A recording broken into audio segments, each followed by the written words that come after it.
What's going on, guys? Welcome to the channel. My name's Ellis, aka Ellis the Kid, and today I'm going to teach you that beginner R&B progression that you just heard in the intro. I would consider this a beginner level progression. We're using very simple chord voicings. We're not doing too much in terms of embellishments, and it should be a good introduction to R&B as a genre if you're interested in learning how to play it on guitar. If you want to match the speed that I played in the intro, that was played at 124 BPM, so I'd highly recommend setting a metronome to that, or even lower and building the speed up over time. So the key of the progression is G major. The relative minor of G major is E minor. So you can chart it either way. For tutorial purposes, I'll just chart it in G major. The chords that this progression utilizes are A minor 7, E minor 7, and a B minor 7. There's one more, I'm using it as a passing chord, and it's a B flat minor 7. Out of context doesn't sound very good, but trust me, trust the process, and it'll sound great. So we're using two chord voicings here. Okay, I'm going to teach you universal chord shapes that you can move up and down the fretboard, and it's still that chord tonality, so a minor 7 chord. But because we're changing the position, it changes the root, and therefore it changes the chord you're playing. So A minor 7, B minor 7, etc., etc. An A note can be found on the 5th fret of the low E string. So that's going to be our starting position. Now to play A minor 7, we're going to bar all 6 strings down with our first finger on the 5th fret. And then we're going to use our ring finger and place that 2 frets higher on the 7th fret of the A string.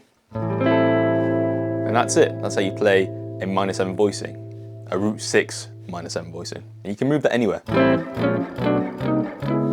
You're changing the root, you're changing the key, but that's absolutely fine. It's still a minor 7 voicing. It's a good one to have in your arsenal. The other chord voicing is a root 5 minor 7 voicing. Okay, so it's still a minor 7, we're just playing it root 5. That gives us more options along the fretboard when you piece your own progressions together. So for the chord in this progression, the E minor 7, an E note can be found on the 7th fret of the A string. So that's our starting position there. Barring all 5 strings down with our first finger, then place your ring finger 2 frets higher, 9th fret of the D string, and then finally your middle finger on the 8th fret of the B string. You don't play the 6th string in this case, you start on the root, which is on the 5th string. Okay, then the third chord in the progression, we're going back to the first voicing, exactly the same, we just move that whole shape 2 frets higher. First finger is barring all 6 strings down on the 7th fret, and our ring finger is on the A string, 9th fret. Okay, and the final chord, the passing chord, which is essentially used to create tension and resolve it back to the first chord in the progression, is just in between. So it's the same chord voicing, we move it down 1 fret to the 6th fret. Okay, so now in terms of putting the progression together, you could, in theory, just play those chords and strum them.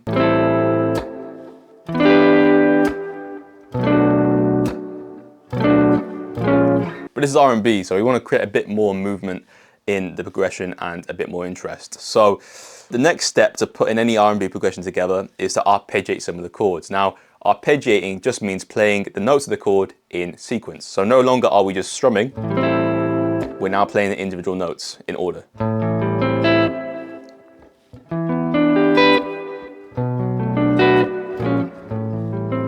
Now we don't have to arpeggiate all of them, as you saw there. You could arpeggiate it, but that's at your discretion. So all we're doing there is arpeggiating from the 6th string. We're maintaining the chord shape while we do this, and we just arpeggiate down to the B string. When I hit the B string, I'm kind of playing the B string and the high E string together. I'm playing that with a downstroke, but if it's easier for you, feel free to play those last 2 strings with an upstroke. So that's more of a double stop type sound. Okay, same again for the second chord, so the E minor 7. Same again for the third chord, which is a B minor 7. So the final movement there, to wrap the progression up, I'm arpeggiating the B minor 7, strumming the B flat minor 7, and then arpeggiating the A minor 7.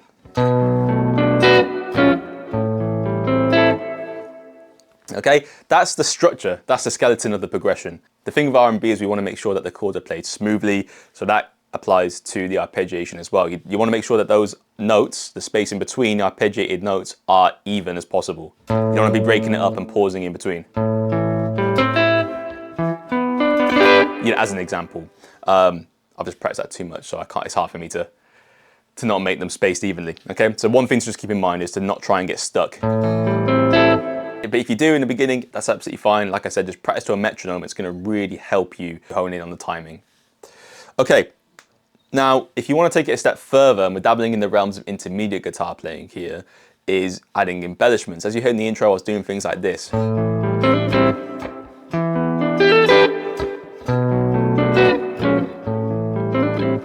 this is where it requires a bit of creativity for you to figure out where you can and can't add embellishments. Now, what I'm doing is I'm adding hammer-ons and pull-offs. A hammer-on is simply driving your finger into another fret without replucking the string, and a pull-off is essentially the reverse of that, within the force to create a sound. Okay, now what I'm doing there is during the arpeggiation, when I'm arpeggiating down, we're arpeggiating from the 6th string down to the G string.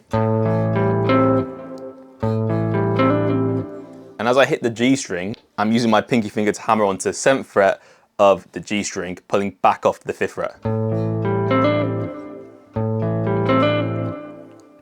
Might take a while to build up the strength in your pinky finger to do that, but actively practice it and you'll get it in no time. Now on the E flat minor 7, I'm doing a similar thing where we arpeggiate from the 5th string down to the B string and we hammer onto the 10th fret of the B string, pulling back off to the 8th fret.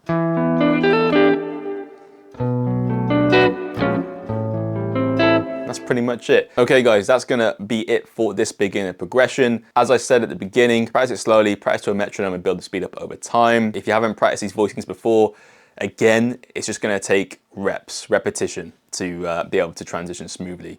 Speaking of smoothness, when you're arpeggiating, try and keep the spacing in between, and then when you add hammer-ons and pull-offs, try experiment. Now, if you wanna fast track your R&B guitar playing, make sure you check out the top link in the description, which will take you to my Ultimate R&B Guitar course.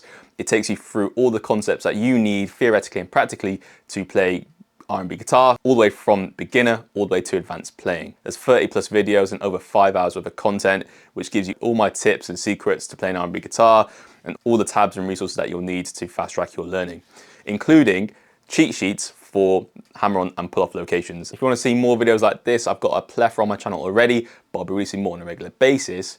So if you don't want to miss those, make sure you hit that subscribe button. If you like the video and you like the format, then make sure you hit that like button. It lets me know that you like what I'm doing. Finally, if you want to stay connected and follow me on social media, I do post videos on Instagram and TikTok. You can find me at Ellis the Kid. Again, they will be linked in the description.